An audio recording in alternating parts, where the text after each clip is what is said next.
Perkenalkan, nama saya Sepia Karina. Di sini saya akan menjelaskan yaitu tentang permintaan. Permintaan adalah barang yang diminta oleh konsumen maupun pembeli, dan barang tersebut benar-benar dibeli oleh mereka apabila harganya cocok. Selanjutnya yaitu ada hukum permintaan, the law of demand, yaitu di mana adalah apabila harga meningkat maka permintaan akan turun. Begitu juga sebaliknya, apabila harga turun maka permintaan akan meningkat. Faktor-faktor yang mempengaruhi permintaan yang pertama itu ada harga barang itu sendiri, dan yang kedua ada pendapatan konsumen, dan yang ketiga harga barang lain, substansi atau komplementer, yang keempat ada selera atau preferensi, dan yang kelima yaitu ada jumlah penduduk, dan yang keenam perkiraan harga di masa yang akan datang atau ekspektasi. Yang ketujuh yaitu ada kebijakan pemerintah, dan yang ke-8 yaitu ada faktor lain seperti faktor cuaca dan promosi atau iklan juga dapat menimbulkan permintaan akan meningkat. Ketika harga masker 4.000, jumlah yang dibeli yaitu 60 unit, dan ketika harga masker mengalami kenaikan 6.000, jumlah yang dibeli yaitu 40 unit. Berdasarkan data di atas, tentukan fungsi permintaannya. Diketahui P1 sebesar 4.000 dan P2 sebesar 6.000 dan Q1 sebesar 60 dan Q2 sebesar 40.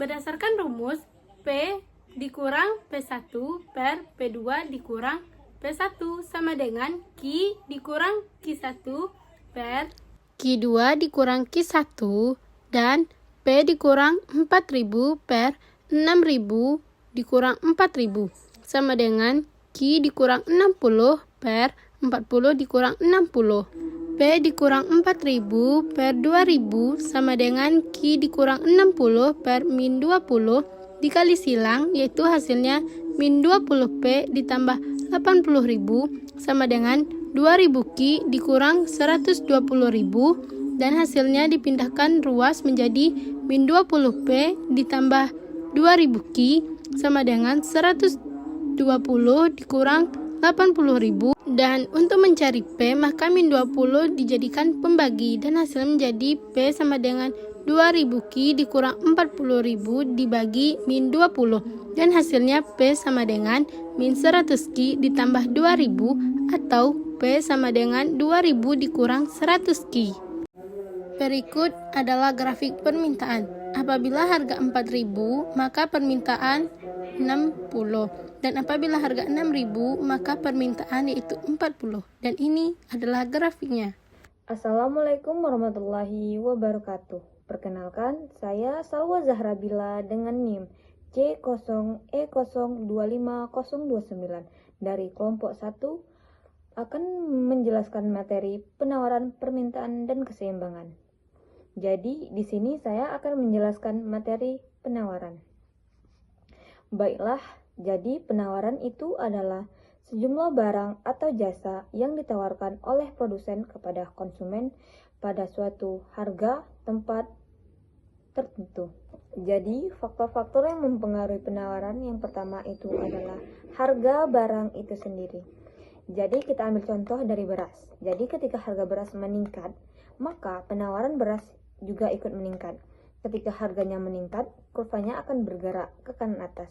Dan ketika kurvanya menurun, akan bergerak ke kiri bawah. Itu adalah faktor yang mempengaruhi penawaran yang pertama, yaitu harga barang itu sendiri.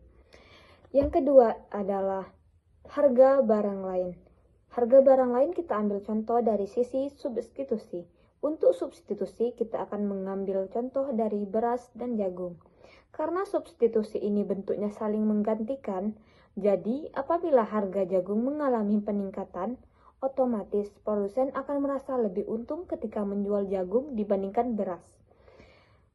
Sehingga hal ini akan membuat kurva suplai dari si beras akan bergeser ke kanan bawah. Dan ingat, untuk suplai apabila ada peningkatan penawaran, itu kurvanya bergeser ke kanan bawah, dan sebaliknya ketika ada pengurangan penawaran, kurvanya bergeser ke kiri atas.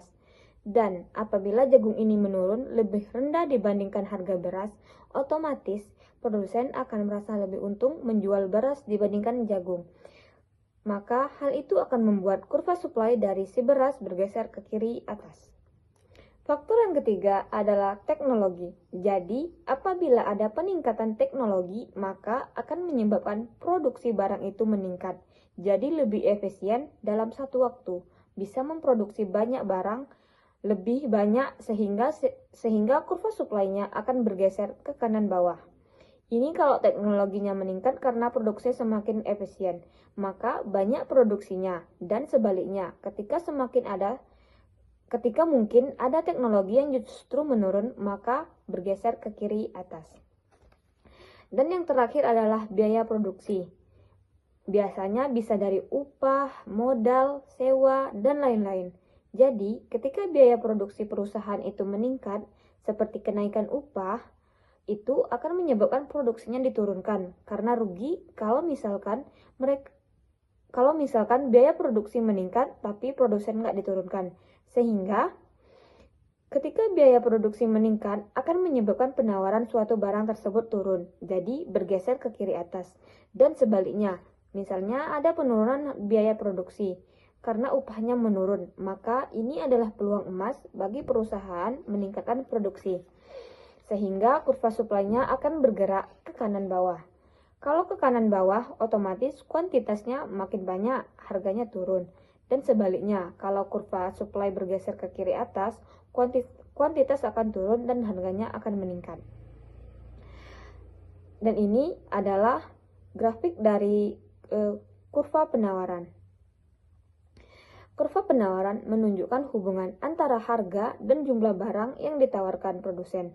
Pada grafik terlihat bahwa ketika harga meningkat dari 1.000 menjadi 3.000, jumlah barang yang ditawarkan juga meningkat dari 3 unit menjadi 9 unit.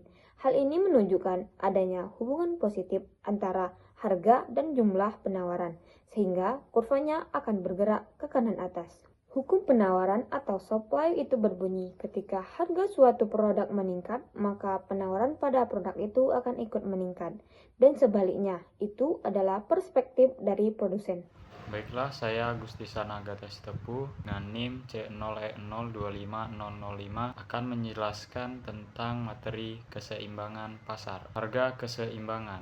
Secara sederhana, harga keseimbangan adalah harga kesepakatan antara penjual dan pembeli. Oleh karena itu, harga keseimbangan terjadi akibat interaksi permintaan dan penawaran di pasar. Maka, harga keseimbangan bisa juga disebut harga pasar. Harga keseimbangan disebut juga equilibrium price. Hukum ini sangat dipengaruhi oleh hukum permintaan dan hukum penawaran. Adapun faktor-faktor terbentuknya harga keseimbangan, yang pertama yaitu permintaan terhadap barang atau jasa bertambah, tetapi jumlah barang atau jasa terbatas. Tinggi rendahnya biaya produksi. Yang kedua, pandangan akan masa depan dari produsen atau konsumen. 3. Produsen mengetahui selera konsumen.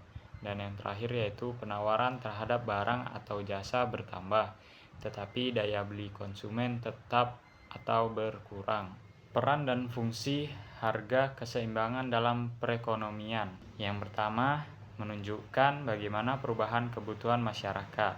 Kedua, memberi stimulus pada pengusaha untuk berinovasi akan perubahan permintaan. Yang ketiga, membantu penjualan menentukan penawaran. Yang keempat, membantu produsen menentukan jenis barang yang akan diproduksi. Yang kelima, menentukan pembagian hasil produksi di antara konsumen. Keseimbangan pasar memiliki rumus. Pendekatan matematis diberlakukan jika data yang diperoleh merupakan fungsi permintaan dan penawaran. Harga keseimbangan akan terbentuk jika memenuhi rumus keseimbangan. Dengan rumusnya yaitu QD sama dengan QS atau PD sama dengan PS. Keterangan QD adalah jumlah barang yang diminta, QS adalah jumlah barang yang ditawarkan, PD harga barang yang diminta, PS harga barang yang ditawarkan. Kurva keseimbangan pasar atau keseimbangan harga pasar. Equilibrium pasar terbentuk kurva yang menunjukkan hubungan antara harga suatu barang dan jumlah yang bersedia dibeli konsumen pada harga tersebut. Pergeseran kurva keseimbangan pasar ke kanan terjadi bila penawaran meningkat atau permintaan barang berkurang. Pergeseran kurva terjadi ke kiri ketika penawaran berkurang atau permintaan barang meningkat. Pun contoh soalnya yaitu terdapat fungsi permintaan QD sama dengan 50 kurang 2P dan fungsi penawarannya QS sama dengan negatif 20 tambah 5P. Maka keseimbangan pasarnya ialah dengan diketahui QD-nya 50 dikurang 2P, QS-nya min 20 tambah 5P. Jawabannya 50 dikurang 2P sama dengan min 20 tambah 5P. 50 tambah 20 sama dengan 5P tambah 2P. Hasil 50 tambah 20 tadi turuni ke bawah 70 sama dengan 7P. P sama dengan 10 dengan nilai QD sama dengan 50 dikurang 2 kali 10 sama dengan di bawahnya QD dapatkan nilai dari hasil di atas yaitu 2 dikali 10 30 jadi 50 dikurangi 20 hasilnya 30 berarti nilai QD nya 30. Baik, cukup. Assalamualaikum warahmatullahi wabarakatuh.